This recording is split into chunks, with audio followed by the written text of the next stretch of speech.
बदलापूर शहरातील पूर परिस्थितीवर कायमस्वरूपी तोडगा काढण्यासाठी आमदार किसन कथोरे यांच्या पुढाकाराने MIDCचे अधिकारी, माजी नगराध्यक्ष राजेंद्र घोरपडे, नगरसेविका हेमांगी म्हस्कर, भाजपचे पदाधिकारी तेजस म्हस्कर यांच्यासह अनेक पदाधिकारी यांनी वालवली पुलाची शनिवारी पाहणी केली।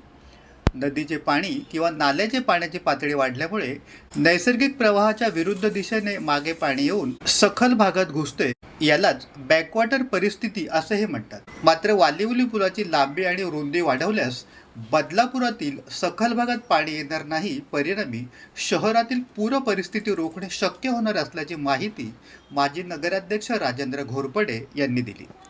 की आपला जो बॅरेज रोड, गणेशनगर, अंजलीनगर, हेंगेपाडा, त्यानंतर मोहनानंद नगर, शनीनगर, सर्वोदय नगर या परिसरामध्ये पावसाळ्यात पुराचं पाणी येत असतं सातत्याने। आणि आपण सातत्याने मागणी करत होतो आमदार साहेबांकडे की वालवलीचा जो काही पूल आहे तो पूल जर काही त्याचे जे काही स्पॅन आहेत त्याची रुंदी जर काही वाढवली आणि लांबी जर त्याची वाढवली तर हा जो काही पुराचं पाणी तिथे जाऊन जे बॅकला येत होतं आणि आपल्या शहरात येत होतं ते पाणी ते यायचं बंद होईल।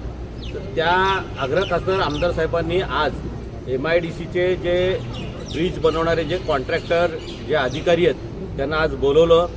त्या पुलाची मंजुरीसुद्धा मिळालेली आहे आणि येत्या काही महिन्यातच त्या पुलाला ते जुनं पूल तोडून नवीन पूल तिथे बांधण्याचं काम सुरू होणार आहे। आणि आपल्याला बदलापूरकरांना म्हणजे बदलापूरच्या या सगळ्या भागातल्या बॅरेज रोड परिसर, हेंद्रेपाडा परिसरातील जो पुराचा धोका आहे तो आता 80% कमी होईल। पण तो कधी होईल की जोपर्यंत ते संपूर्ण पुलाचं काम होत नाही तोपर्यंत। एकदा काम पूर्ण झालं की आपल्याला पुराचं पाणी कमी येईल। ही एक आज आनंदाची बातमी आमदार साहेबांनी मला दिली होती। मी स्वतः तिथे जागेवरती जाऊन पाहणी केली आणि ते सगळे अधिकारी होते तिथे, तेजस हे आणि हेमांगी म्हस्कर तिथे वार्डाचे नगरसेवक ते सुद्धा होते।